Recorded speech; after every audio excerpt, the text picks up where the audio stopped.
중국에는 4대 발명품이란 게 있습니다. 바로 종이, 화약, 나침반, 인쇄술이죠. 그 외에도 중국이 세계 최초로 발명했다는 발명품이 33개나 있다고 합니다.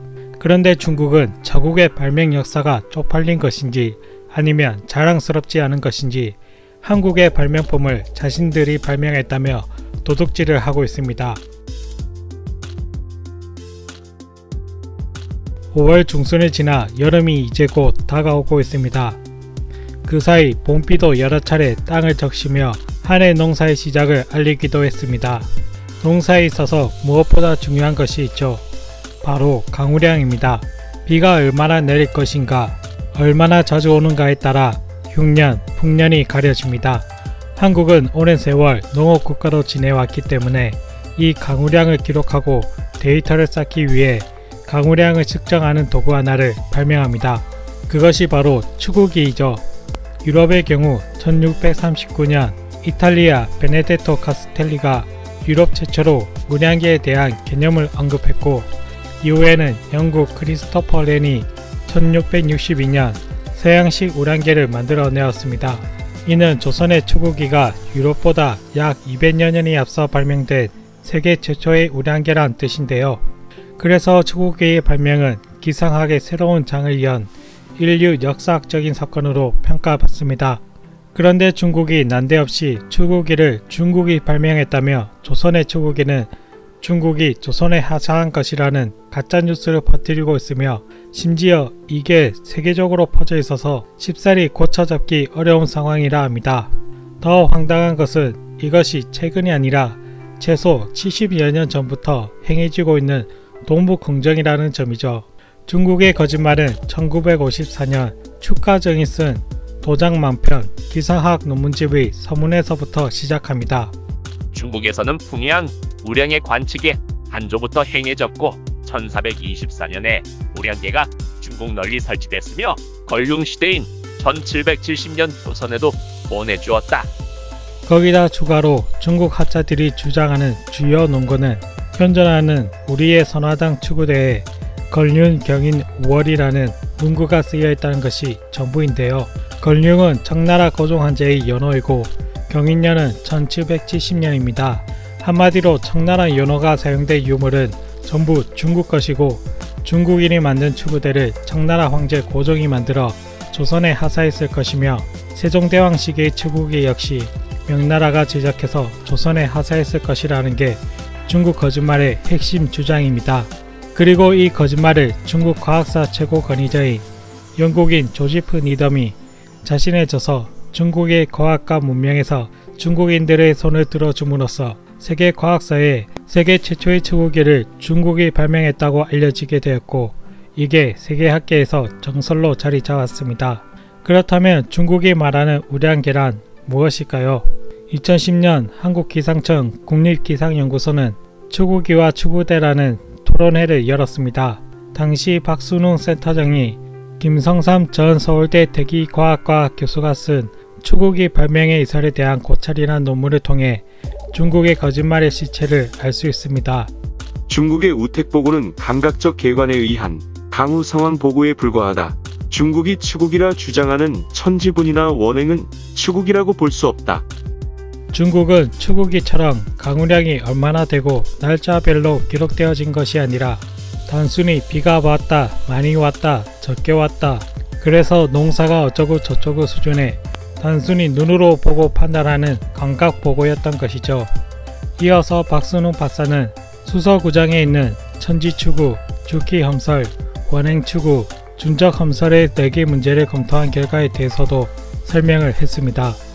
그것들은 고대 산법 숙달의 목적을 두고 생각해낸 응용 연습 문제일 뿐 비나 눈의 실제 관측은 하지 않았다. 그리고 1770년대 한국의 우량계를 버렸다는 축가제의 주장에 대해서도 반박을 했습니다. 현재 한국에는 1540년이 중종 25년과 1542년이 중종 37년 등의 추구기로 측정한 실제 우량 관측 기록이 남아있고, 1770년, 1907년에 추구기로 측정한 서울의 월별 강우량 자료가 거의 완전하게 남아있습니다. 중국의 말대로 1770년대에 중국이 첫 추구기를 조선에 보냈으면 그 이전에 강우량 자료가 없어야 하며 전국에 추구기가 보급되지도 않았어야 했죠. 한마디로 중국은 존재하지 않는 물건을 보냈다며 우기고 남의 나라 유물이 지들 것이라 우기고 있습니다. 그리고 박순훈 박사는 마지막 공격을 꽂아 넣었습니다. 치구대의 걸륭이라는 청의 연호가 음각돼 있는 것을 근거로 청에서 보낸 것이라고 주장하고 있는 것으로 안다. 당시 한국에서 쓴 여러가지 공문서나 이조백자, 범종 등에서도 청의 연호를 쓰고 있다. 청의 연호가 적혀 있다고 중국이 보낸 것이란 주장은 적절치 않다. 당시 조선은 연호를 청의 연호를 썼기 때문에 걸륭이란 연호가 중국 것이란 증거가 될 수가 없죠. 그런 논리면 많은 국가들이 예수 탄생을 기준으로 서력을 쓰고 있습니다. 한마디로 지구 대부분의 제품이 메이드인 로마 가톨릭이 되는 것이죠. 중국이 이렇습니다. 상식이 통한다고 생각하면 안됩니다.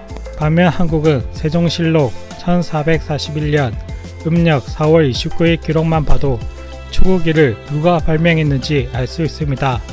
근년 이래로 세자가 가뭄을 근심하여 비가 올 때마다 비 온 뒤에 땅을 파서 젖어 들어간 깊이를 재었으나 정확하게 푼수를 알 수 없었으므로 구리로 만든 원통형 기구를 궁중에 설치하고 여기에 고인 빗물의 푼수를 조사했다. 흔히 추구기를 장영실이 발명했다라고 알고 있지만 실은 천재왕이었던 세종대왕의 아들 문종이 만들었습니다. 그 아버지의 그 아들이죠.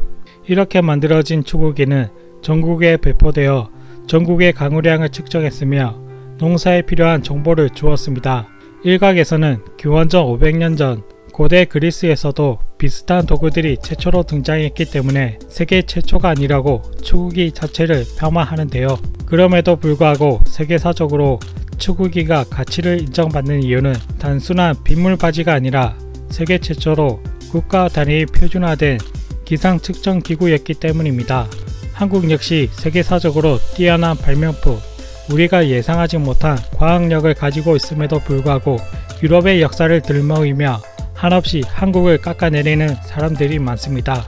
이에 대해 조지프 니덤이 자신의 저서 조선의 서원관에서 통렬하게 비판했는데요. 조선에 관해 가장 널리 퍼져 있는 진관 인식은 조선이 무미건조한 신유교주의와 관료적 화벌주의가 초래한 정체 상태에 빠져 있었다. 하지만 이러한 인식은 서양 선교사와 일본 식민주의자의 이기적인 서술에서 나타나는 제국주의적 사고방식의 산물이다. 중국 문화권에 속하는 모든 민족 중에서 한국인은 과학, 기계기술, 의학에 가장 관심이 컸다. 굳이 자국의 역사를 그 어느 나라보다 엄격한 잣대로 폄하하는 국민은 아마 대한민국뿐일 것이라 생각됩니다. 중국은 조선적을 내세워 한국의 문화인 농악물을 중국의 문화로 둔갑해 중국의 무형문화로서 농악물을 유네스코 세계유산으로 등록했습니다. 지금은 한복, 김치, 판소리, 위인 등등 분야를 가리지 않고 뺏어가려고 세계에 거짓말을 하고 있는데요. 추구기마저 어이없게 중국에 뺏길 수는 없습니다. 5월 19일은 발명의 날입니다. 이 날이 발명의 날로 지정된 이유는 세계 최초의 우량계인 추구기 발명을 기념하기 위해 지정되었습니다. 올해 57주년을 맞는 발명의 날에는 과학기술과 발명의 저변 확대뿐만 아니라 추구기를 생각하고 우리의 과학이 담겨있는 문화유산을 지킬 수 있는 그런 날이 되었으면 좋겠습니다.